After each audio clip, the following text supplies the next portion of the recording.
Menteri Pariwisata dan Ekonomi Kreatif Menparekraf Sandiaga Salahuddin Uno mengimbau wisatawan Nusantara atau Wisnus untuk tidak melakukan perjalanan ke Singapura selama libur Natal 2023 dan Tahun Baru 2024.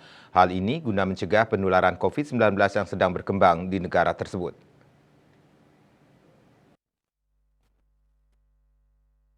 Menurutnya, dikutip dari kantor berita Antara, pihaknya mengimbau bagi wisatawan Indonesia untuk berwisata di Indonesia saja, mengingat di Singapura ada kenaikan kasus COVID-19 yang signifikan.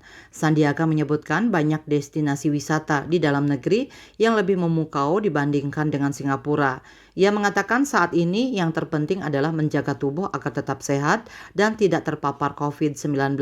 Sandiaga mengatakan antisipasi peningkatan kasus COVID-19 telah dibahas pada rapat tingkat menteri.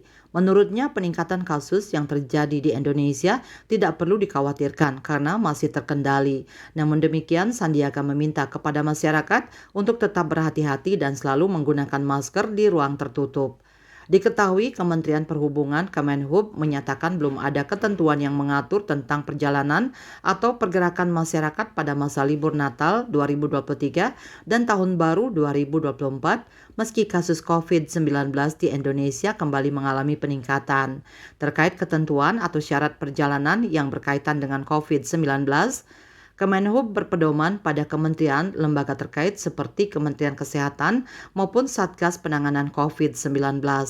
Adapun saat ini belum ada instruksi atau arahan yang spesifik untuk pergerakan masyarakat pada masa libur Natal dan Tahun Baru.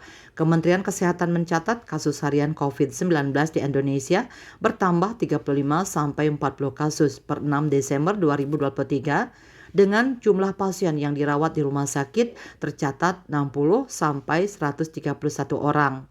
Dinas Kesehatan Dinkes DKI Jakarta menemukan 2 kasus kematian akibat positif COVID-19 pada Desember 2023 di Jakarta setelah selama Oktober-November tidak menemukan dampak fatal seperti itu. 2 kasus tersebut yakni pertama seorang wanita berusia 81 tahun dengan adanya komorbid hipertensi. Status vaksinasi wanita ini sudah melakukan vaksinasi dosis ketiga. Lalu kasus kematian kedua yaitu seorang wanita berusia 91 tahun dengan adanya komorbid stroke dan gagal jantung. Status vaksinasi wanita ini belum sama sekali melakukan vaksinasi COVID-19. Selain itu, Ngabila menyebut ditemukan 80 kasus positif COVID-19 pada 27 Oktober hingga 3 Desember 2023 di DKI Jakarta. Dari 80 kasus tersebut sebanyak 90% bergejala ringan, sedangkan 10% sisanya bergejala sedang dan menjalani perawatan di rumah sakit.